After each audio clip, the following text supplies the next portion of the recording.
Did US agents just pierce diplomatic protection to stop a cartel pipeline? You clicked for the embassy raid. This is the breach that mattered. A commercial coordination site outside Washington where 12 embassy-linked servers were seized and a live data purge was cut midstream. Stay with this, because we'll show how cyber teams severed uplinks, what was inside the binder stamped with state insignia, and why a document titled the Chicago Corridor Stability Plan pointed investigators back to a Midwest network of 14 locations and 23 front companies. Before we move on, please take a moment to subscribe to the channel and like the video. Why did a pipeline that ran like a metronome trip alarms in a world that thrives on dents and delays? Because cartel logistics are messy by nature. Late trucks, driver swaps, odd pallets that don't match bills. And this lane glided. Analysts plotted months of manifests slicing through Midwest nodes with time-on-target precision. Departures met bonded warehouse windows to the minute. Containers landed in customs pre-clearance lanes at rates that statistical noise should have broken. When schedules line up that tightly across different agencies and carriers, either someone bought a clear sky or someone borrowed a shield that screens prying eyes. The first read said turf had been cleared by a rival who scared off interference. The second read pointed to a protective layer. Seized ledgers did not hiss chaos. They hummed. Recurring debits returned every 14 days. Indexed to vendor codes that looked harmless. Maintenance, calibration, refuel, but paired with route IDs that repeated like a drumline. No rounding errors, no messy cash tallies. Every payment locked to the same accounting clock, even when weather closed roads elsewhere. Then the road itself started to talk. One relay carried trailers across 4 state lines without triggering a single way station variance. License plates entered and exited scales at identical axle loads, as if cargo never shifted. A warehouse drawing modest power. Monday to Friday suddenly gulped electricity after midnight every third weekend, right when off-peak rates kicked in, then settled back to baseline at dawn. On paper, energy savings. In practice, a loading pattern that avoided eyes. Programs meant to move commerce faster can become cover when abused.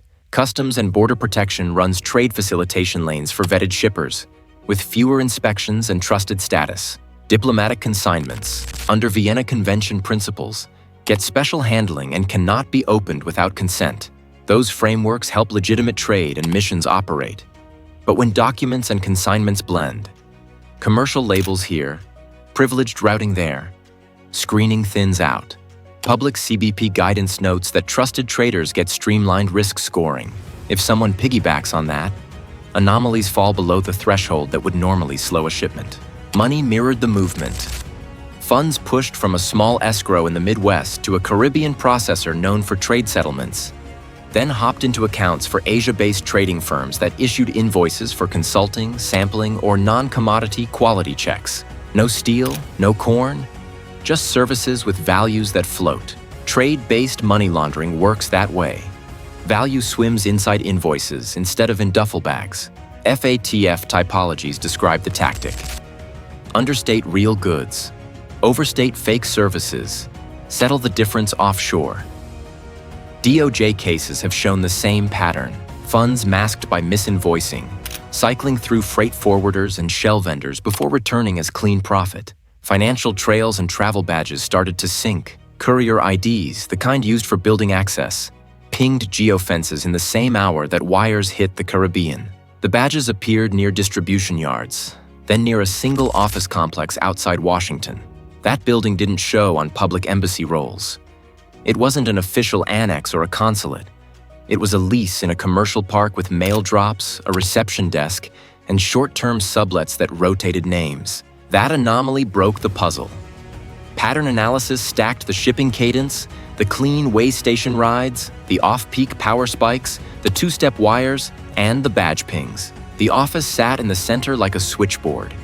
Midwest warehouse calendars matched server login times geofenced to that address. Offshore payments cleared within hours of calls routed through its PBX.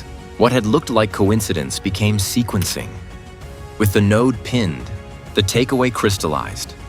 The clean lane wasn't luck, it was coordination. The unlisted office linked privileged logistics, bonded entries, and offshore accounts into one controllable current. The next question wasn't whether to act. It was how to enter a site tied to diplomatic networks without turning a raid into a treaty dispute, and how to hold data in place before it vanished into overseas mirrors. Cutting through a shield without crossing a treaty line starts on paper. The legal teams drew the boundary before anyone touched a doorknob. They confirmed the address was a leased commercial suite, not a protected mission premise. No diplomatic plaque, no consular posting, and no treaty filings backing immunity. That cleared the way for warrants. Prosecutors stacked authority like scaffolding. Title 18 counts for money laundering and conspiracy, asset forfeiture for the hardware, and a hybrid package for cyber collection and property seizure. Judges signed off on pre-dawn execution, with a carve-out to segregate any material that truly qualified as diplomatic correspondence if found under a filter team. They moved when the wrist clock turned red. Minutes before entry, ops saw outbound traffic spike toward foreign endpoints. Packet sizes matched scripted sanitization jobs, hashed chunks, steady intervals, remote acknowledgements.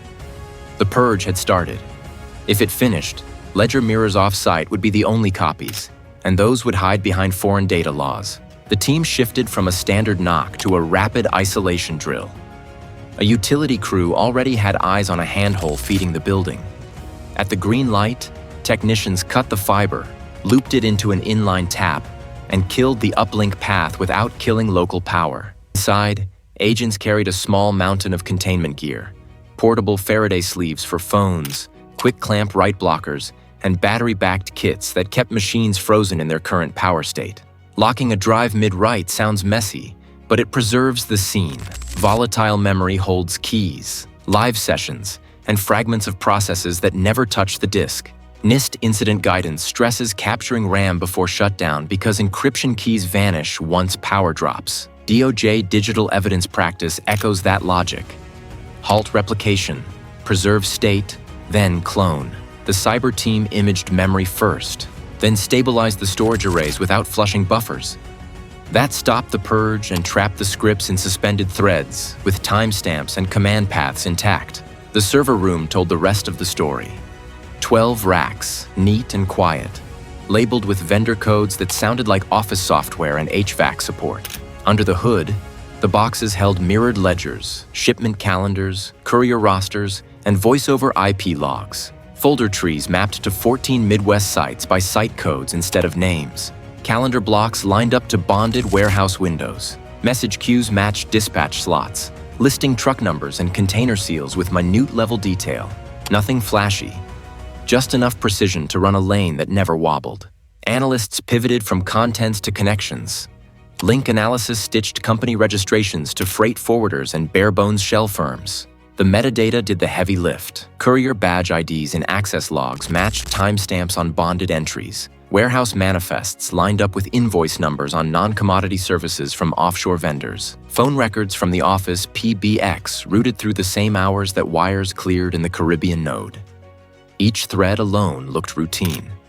Together, they formed a lattice. Then a shelf in the conference room added weight. Archive binders carried state insignia on their spines. Inside, a strategy memo carried a calm title, Chicago Corridor Stability Plan. The language focused on commercial cooperation and priority routing through specific terminals. Tabs marked distribution partners, timing windows, and contingency alternates. Nothing about contraband. Everything about speed and predictability. Agents left with the memo, the interrupted purge, and routing files that aligned to 23 fronts by code and account trail. That stack gave prosecutors the spine to push for broader seizures and arrests tied to the same calendar and ledger fingerprints. The breach was only the opening move.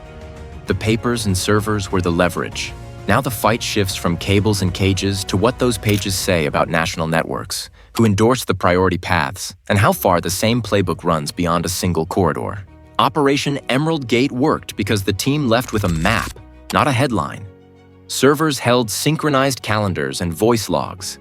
Ledgers stitched codes to bonded windows. The stability plan converted rumors into routing law. That evidence let prosecutors link fronts, seizures, and arrests to the same clock.